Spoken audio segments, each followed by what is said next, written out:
Sarıgulov Dastan Islamovich, Kırgız Respublikasının eks-mamleketlik katçısı, mamleketlik kızmattın birinci derecedagi mamleketlik kengeşçisi, Kırgız Respublikasının Jogorku Kengeşinin eks-deputatı, Kırgız Respublikasında emgek singirgen kuruluşçusu, professor, 12 kiteptin jana 17 el aralık ilimi emgeklerden avtoru.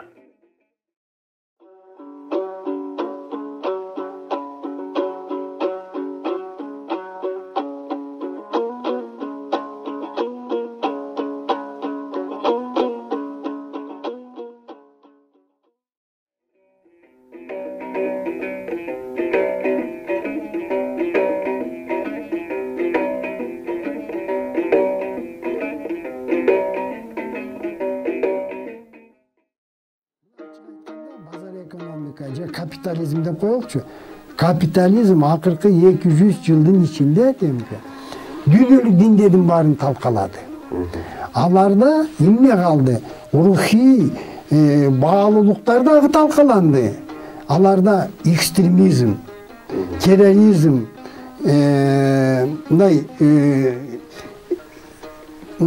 geçirimsiz bir ayolsuz karşılaşığını kaldırdı. Kalganın barını talkaladı. Bütün dinler talkılanmıyor hazır.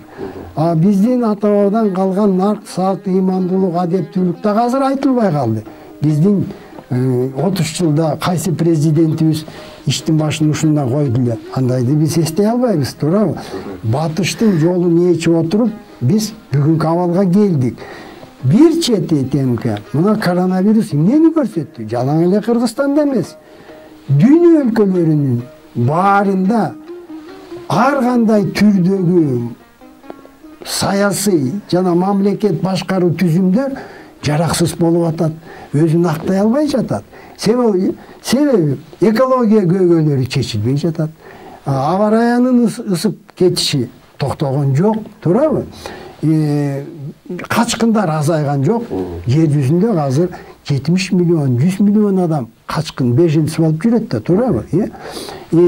Эми ачык айтканда курал сатууну айтсак, жерде жергиликтүү майда согуштар тынчыбай, Африкада болуп атат, Индияда кээде жанагы бир мусулман ашчылыктарды дагы, азыр мына Афганистанда дагы эл бүкү-түкү болуп атат. Коронавирус ачыктады азыр. Калыптанган саясий, мамлекеттик башкаруу түзүлүштөр булар да жараксыз болуп атат. Ошон үчүн бул маселе жалпы адамзатка да маанилүү. Эми эгерде өзүбүзгө, Кыргыз мамлекетине келсек, мына 30 жыл өттү. Эми келечекке көз жүгүртүшүбүз керек да. Кимдин көзү менен биз карашыбыз керек өзүбүздүн келечегибизге. Баягы эле капитализм, базар экономика, жеке менчиктин көзү менен карасакпы? Же бөлөкчө, же Маркс, Энгельс, Лениндин көзү менен карайбызбы? Же Дэн Сяопиндин көзү менен, а кишинин мурас, акылы менен келечекке жол издейбизби? Бул өтө маанилүү маселе. Буга жол издегенде ачык эле айтыш керек. Бизге 30 жылда Швейцария болобуз дедик, Малайзия болобуз дедик, Турция болобуз дедик. Бүгүн кабалга келдик. Демек, биз эч качан француз боло албайбыз, орус боло албайбыз, кыргыз бир тууган казак да боло албайт, туурабы? Бөлөкбүз. Себеби бул жараткандын тандоосу бул дүйнөгө ким Кытай болуп келет, ким немис, ким кыргыз болуп келет. Анын мааниси мындай: жараткан айтып атат, ар бир улутка өзүңөрдүн энчиңерди буйрудум. Өзүңөрдүн жолуңар бар. Өз алдынча окат кылгыла. А биз болсо ата-бабадан калган 7000 жылдык тажрыйбаны четке кагып, тарыхыбызды унутуп, тарыхыбыздан баш тартып, анан келечекке жол таппай жатабыз да. Мына келечекке жол таппаганын бир себеби бабалардын тарыхый басып өткөн жолун биз унуттук. Четке кактык. Бизге кереги жок бул. Биз батыштын жолу менен барабыз, биз Швейцариянын жолу менен барабыз, Турциянын жолу менен барабыз деп бүгүн кабалга келип отурабыз. Ошон үчүн эң негизи ата-бабадан калган улуу дөөлөткө көңүл бурушубуз керек. Өзү негизи ушул ата-баба, ата салты, кыргыздын үрп адаты, каадасы, нарк насили жөнүндө сөз болгондо эле арабыздагы эле өзүбүздүн замандаштарыбыздын бир катар бөлүгү мына булар эскичиликке элди сүйрөп атат, үгүттөп атат деген сыяктуу дагы пикирлер айтылып калып жүрөт да.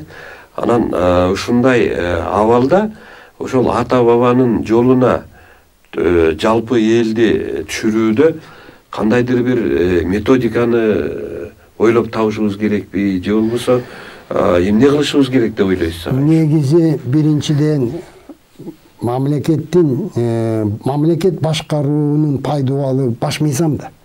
Баш мыйзам эгерде иштебесе, эл 3 жолу таш мыйзамды колдонду да. Эми качанга чейин эле ушинтип отурабыз. Бир чети эл аргасыздан ошого барып атат. Айла жоктон барып атат. Туурабы? Бийлик элди укпаса, бийлик калыс болбосо, адилет болбосо, эмне кылыш керек? Эмне кылыш керек? Отура бериш керекпи? Акыркы 20 жылда эл добуш берүү үчүн эле керек болуп калды. Ошондой туюм болуп калды да. Иш жүзүндө ошондой болду да. Добуш бересиз 5 жылда бир жолу. Анан 5 жыл чыдап отурасыз. Себеби бийликке мүдүңүз жетпейт. Бийлик элдин мүдө талабын чечпейт. Эгерде сындасаң, чындыкты айтсаң, сен оппозициясың дейт. Сен көрө албайсың биздин ийгиликтерди дейт. Ошон үчүн өлкө өнүкпөй келатат да. Ошон үчүн мен добуш бергем десе, добушуңа акча алгансың дейт. Добушуңа акча албадың дең сен эми. Сен эми отура бер дейт. Мына көрдүңүзбү? Эл электорат болуп калды, население болуп калды. Анан добуш берүү үчүн эле пайдаланып калды да. Бийликтин ээси болбой калды дейсизби? Бизде бабаларыбыз кантип айткан, бийлик жаратканда деген. Андан кийин элде деген. Андан кийин президент, же бай адам, же олигарх, же депутатты деп айткан эмес. Бийлик жаратканда андан кийин элде деген. Бул турмушка элдик курултай аркылуу ашып келген. Биз саясий түзүмдүн пайдубалы болгон баш мыйзамды ата бабаларыбыздын мурасына төп келген, ишке ашат турган маңызда түзүшүбүз керек. Ошол жерде албетте жоопкерчилик болуш керек. Ушуну көп эле мына талапкер болгондо азыркы президент айтты эле бийлик элге жооп бериш керек деп. А бирок баш мыйзамда андай болбой калбады. Бийликтин баары бир адамдын колунда, элге жооп бербейт. Эгерде жооп берсе, жанагы тиги кайрылуу гана жиберип коет экен, послание деп. Бир жылда президент бир жолду элди баргыла деп послать этип коет экен, ошону менен чектелип калып атат да. А биздин бабаларыбызда кандай болгон? Адилеттүүлүктөн, калыстыктан, акыйкаттуулуктан тайсаң, сен элдин добушу менен кызматыңан четтетилип коесуң. Ага баргысы келбейт эч ким.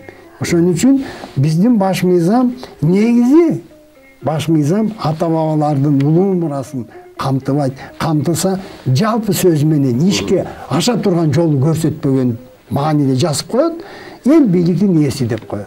Бийликтин ээсин кантип алып турмушка ашырат? Ал жөнүндө бир сөз жок. Туурабы? Мына ушундай кемчиликтерден жеке бир кызык саясатчылардын жеке кызыкчылыгын көздөгөн үчүн эл четте калып атат да. Эл четте калып атат. Ошон үчүн эң алды баш мыйзамда түптөш керек. Ошо жанагы ата бабалардын мурасын ишке аша турган жолун көрсөтүш керек да. Анан экинчи маселе, биз көрбөдүкпү? Ата бабаларыбыз айткан, мыйзам көбөйгөн сайын турмуш бузулат деген. Америкада көрүп атабыз. Канча мыйзам. Бир топ мыйзам бири-бирине карама-каршы келет экен. Бир топ мыйзамдар иштебейт экен. Биздеги мыйзамдар деле ошондой. Биздеги мыйзамдар ошондой. Же болбосо биздин мыйзамдар санаалуу бир чектелген топ үчүн иштейт, калган көпчүлүк үчүн иштебейт. Бийликте жүргөн депутаттар үчүн иштейт. Же болбосо министр, губернатор, же прокурор сот үчүн иштейт. Карапайым адам үчүн иштебейт мыйзам. Ошондой мыйзамдарды биз кабыл алып атабыз да. Аны ким кабыл алды? Аны өзбек туугандар келип кабыл алып берген жок. Туура. Аны жанагы депутаттар кабыл алды. Алар акча берип депутат болду. Демек бийликтин союлунан корккон адамдар. Мына жанагы 5 кодексти бир күндө 3 окуудан 5 кодексти кабыл алды. А турмушка кийин эмнени көрсөтүп атат? Кадам жасасаң эле бир кодекс бирөөнө карама-каршы. Кадам жасасаң эле айыптуу адам, кылмышкер адам боштондукка оңой эле чыгып кете турганын баарын киргизип коюптур да. Мына депутаттарды кандай шайладык? үзүрүн же кесепетин тартып атабыз да. Эми дагы айтты Чимкирик парламентте мөөнөтү өтүп кетти. Эми мөөнөтү өтүп кетсе, булардын укугу жок да мыйзам кабыл алган. Легитимсиз болуп калды. Легитимсиз болуп калды. Бирок кабыл алып атышат. Анткени саясий кызыкчылык деген актануу болуп атат. Биз ушинтип улам адилеттүүлүктөн бияка тартып, тияка кетип отурсак, мынагу келечекке жол таппайбыз. Келечекке жол таппайбыз. Анан мынагу чоң маселе, эң чоң маселе биз жанагы батыштын жолун, анан тигини ээчип, муну ээчип, тигинин акылын издеп, биз азыр муктаж эмеспиз. Эгерде дүйнө коомчулугунан үйрөнсөк, банк финансы тармагын өздөштүрүү, анан логистика, соода сатыктын жолун табуу, реклама, ушу жагын биз өздөштүрүшүбүз керек. А саясий, коомдук түзүлүш, мамлекет башкаруунун негизги жоболорун биздин бабаларыбыз калтырып кеткен бизге. Туура агай, анан дагы мисалы үчүн жана башында айтпадыкпы, ушу 30 жылдын ичинде 90-жылдары төрөлгөн балдар 30га чыкты деп. Эми ошол балдардын арасында дагы көптөгөн трагедиялар бар да. Себеби баягы ата энеси ушу акча таап үй бүлөсүн багам деген эме менен тентип кетип, балдары чоң ата кошуналарына калып, анан ошол ата мээримин, эне мээримин көрбөй чоңойгон балдардын өзүндө дагы чоң трагедия жатат да. Анан ушундай нерсе улана эле берсе, мисалы үчүн азыр 1 миллиондон ашык, 1 миллион 400 миллион элибиз тышта жүрөт деп айтылып атат да. Ошол мигранттарды кайра элибизге кайтаруу маселеси боюнча кандай ойлойсуз? Мен ачык айтыш керек. Ошо жана сиз санын айтып кеттиңиз, мигранттар. Иш жүзүндө эмне болду? 1 миллион 400 миң адам кыргыз мамлекетине кереги жок деген саясат болду да. Кереги жок, кете бергиле. Өкүнүчтүүсү, аларды окутту 10 жыл, мамлекет окутту. Бүгүн берүү министрлигинин бюджети азыр бир топ көтөрүлдү. Канча миллиард сом кетип атат. Ошол мектепти бүткөн балдардын 30% жумушсуздуктун кесепетинен кетип атат, туурабы? Демек, ошончо акчаны биздин мамлекет жумшады, балага билим берүү, баланы бойго жеткизип, анан айтып атпайбы, эми сен күчкө толуп, иштей турган мезгилге жеттиң, сен мага кереги жоксуң, сен кыргыз мамлекетине кереги жоксуң, берде жумуш жок сен үчүн. Сен бар оруска иште деп атат, туурабы? Алар казак иште деп атат. Казакка иште деп атат, бөлөк жерге. Бул улутка кылган чыккынчылык, кыянатчылык. Себеби биз элди жаман көндүрүп койгон. Мигрант бар, баргыла мигрант болгула деп биз жооп бербейбиз деген президенттер калктанды да. Ошого биз чыдап келдик да, туурабы? А иш жүзүндө бул адамдар мамлекетке кереги жок деген эле саясат болду да. Эми дагы бир маселе.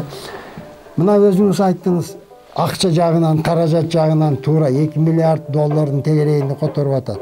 Бирок биз канча жоготуп атабыз? Балдары кароосуз калдыбы? Балдары бейош болуп атат, тентек болуп атат, тескери таасирге кирип кетип атат. Муну акча менен биз эсептөөгө болбойт. Болбойт. 2 миллиард алар жиберип атат. Бирок алар канча өзүнүн жан дүйнөсү жабыркаганын аны акча менен эсептей албайсың да. Оорчан болгондору канча болуп атат, жолунан адашкандар канча болуп атат. Ошол жактан өлүп, сөөгө кирип аткандар болуп атат. Канча азап, тозокту көрүп атат тиерде. Аларды эле баары сыйлайт дейсизби? Союз убагында эч ким сыйлабайт. Бул жерде агай жанагы орус саясатчысы Жириновскийдин биздин Москвадагы элчиликтин жанында митинг уюштуруп, анан кийин кыргыздарды бир оруска тиги туура эмес мамиле кылса, 10 миң кыргызды Россиядан айдаш керек, эметиш керек деген чоң бир мындай адамдын кыжырын келтире тургандай нерселерди айтып атат да. Эми бул чоң саясатта жүргөн адам да. Анан бул эгерде ошондой бир чоң партиянын жетекчиси ошентип айтып атса, демек ошону карапайым эл угуп алып туруп, анан жанагы кыргыз кызды жакында эле бычак сайып, 18 бычак сайып кетти деген жаш кызга ушундай маалыматтар келип атат да. Канча балдар ошол жактан токмок жеп, азап тартып эме кылып жүрөт. Анан ушуларда ойлогондо чыны менен эле жоготуу көп болуп атат. Жоготуу көп болуп атат. Баягы сиз туура айтып атасыз. Келген каражаттан дагы баягы элибиздин келечеги жоголуп бараткандай сезим калтырат да. Канчалары төрөп койду ошо.